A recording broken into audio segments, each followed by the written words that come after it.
Well, good morning, friends. Mark Holmes here with, of course. And as always, thank you guys for watching. Thank you guys for watching, commenting, subscribing, and being part of the Joe Boo Sports Report. Man, I'm happy. I don't know about you. I am so happy to be back home by this guy. This guy was taking care. He took care of business while I was gone, man. I'm happy about, X gonna give it to you. X gonna give it to you. Maybe. We'll have to wait and see on that situation. But today, you know what? It's funny because it's been very low-key talk.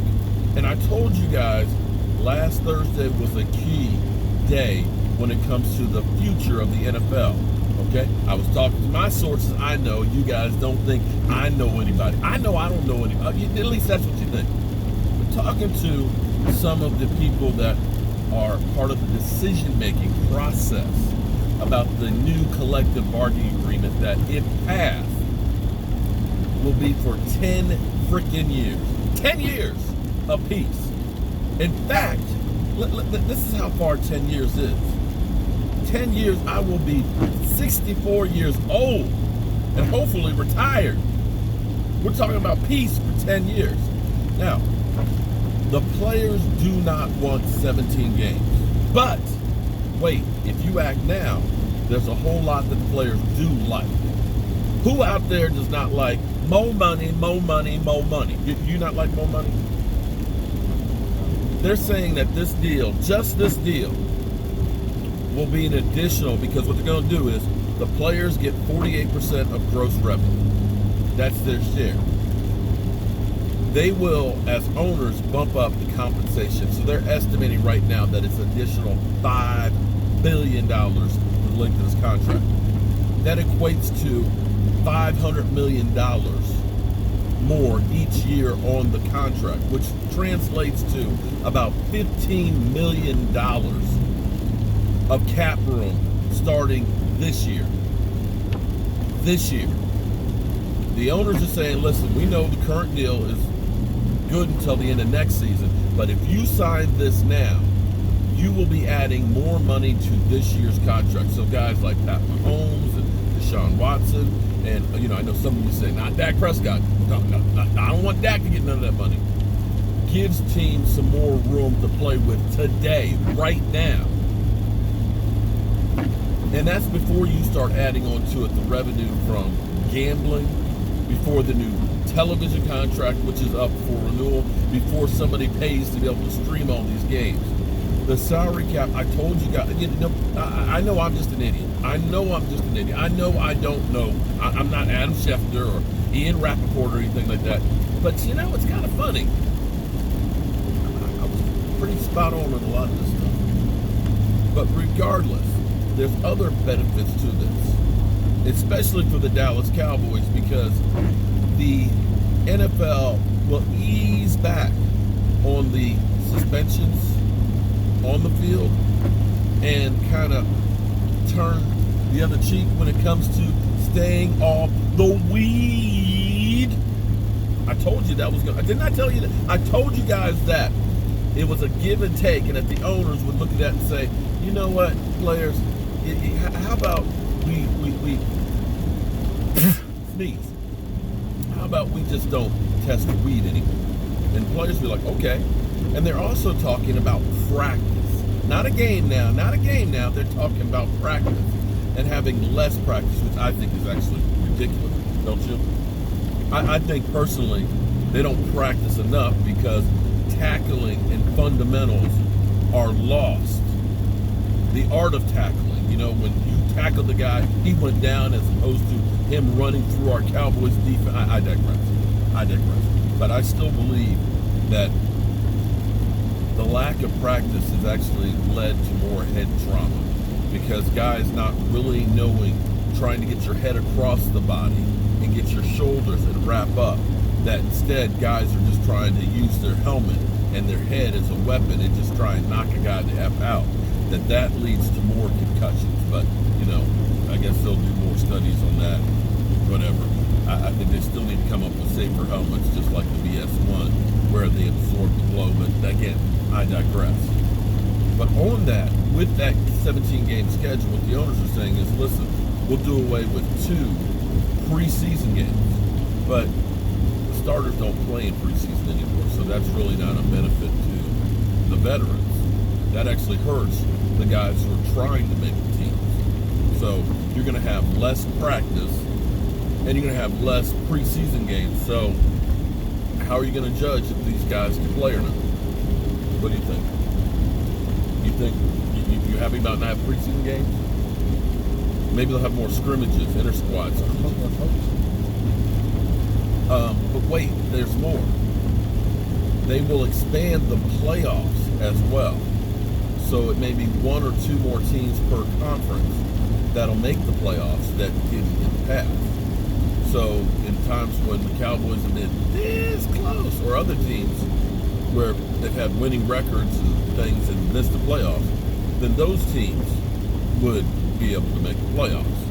So today, each of the team representatives, okay, each team has a player representative that's part of the NFLPA, okay?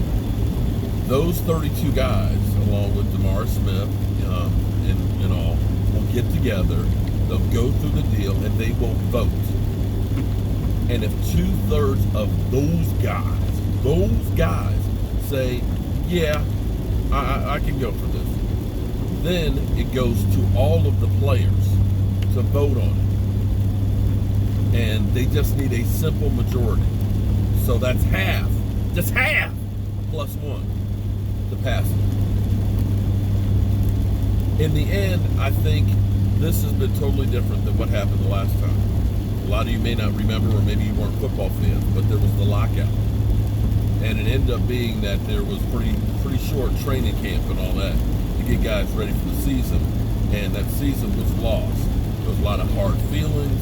It was just bad. And I think the NFL and the NFLPA realized, hey dudes, there's enough money out here for all of us. Let's go ahead and get a good deal for both sides, get this thing done quietly, and just keep raking it in, because that's exactly what they're doing.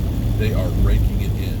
And for all those that are worried about the Cowboys paying Dak Prescott, understand that the cap is going to blow up about $25 million this year once this deal is ratified. And when the CBA, when the television contract goes up, I think it's next year when that gets negotiated on, guess what? It'll probably go up another $30 or $40 million. So paying these guys on your roster is not an issue. They'll get it done. Oh boy, but I'm so happy. I'm happy to be back working my job. I don't know about you guys. I like working. I really and truly like working. And I'm happy. I can go work today. So, as always, friends, I want to thank you guys for watching, commenting, subscribing, and being part of the Trilogy Story. As I go driving in the rain, Saturday, special coverage. We're going to be live streaming from XFL with E2 Blue, Jet D in the house, Michael Anthony Fitness, myself. Who else going? Anybody else going? Oh man, you smell something?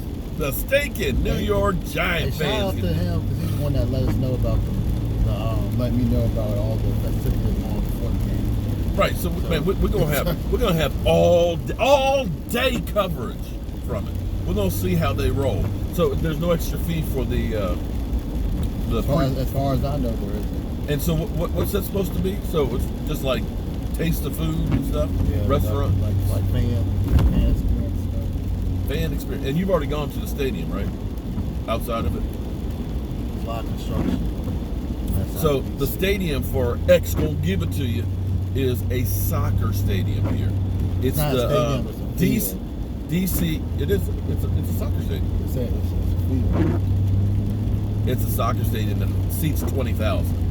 To give you an idea of what 20,000 is, JMU. Oh, you remember Lorna? Our friend Lorna?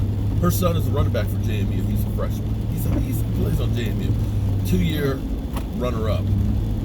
Division 1A. I keep saying Division 1A. I keep forgetting the There'll be new some alphabet. JMU players on the team. There's quite a few JMU players that have actually made it to the But I'm NFL. talking about XFL. I can think of one that's got 5 rings in Charles Haley. But anyway, I digress.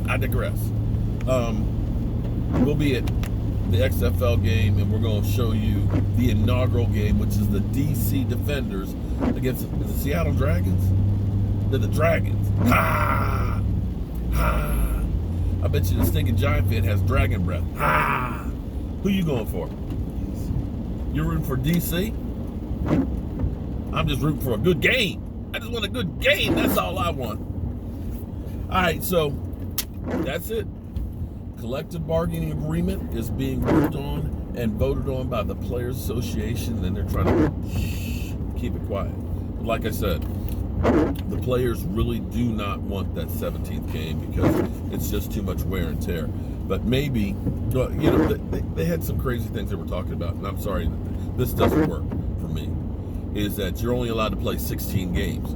Well, what if you're down the stretch and you're a team that's on the bubble and you don't have a good backup quarterback? You gonna bench your quarterback and you're in the middle of a playoff race? How's that gonna go? You could go into, how about this? Let's say hypothetically, the Dallas Cowboys, it's week 18 because that's the last game of the season. Dak's already played his 16 games, and we're playing against the Philadelphia Eagles for the division, and we got to go to Cooper Rush. Sorry, Dak has played all 16 games. It's been a dogfight, but now the season is up on that guy or other key players. I just don't see that you're going to be able to do that. I just don't. But for me, what you do is, and I've thought they should do this all along, is they should. I don't see why you have a roster of only 53 guys. The guys that are paid 50 later, you're paying chump change. You're only paying them a couple $100,000. Why not be able to keep 10 other guys on the roster at that chump change? People are going to get hurt. But now, practice, but beyond the practice squad, listen, you know that you're going to sign other players, and during the season because you lose players. Why not have those guys already signed onto your roster and practicing and knowing your system? To me, you have a better product. So when you do lose some of those key players, these guys are already in shape because they've been practicing. They know your schemes, and you can plug them in as opposed to pulling some guy who hasn't played all season and so on. You're only talking about a couple $1 million for another 10 guys. Okay, I dare say that number right there is, I know nobody in British Columbia. British Columbia, really? These damn scammers get on my damn nerves. All right, peace.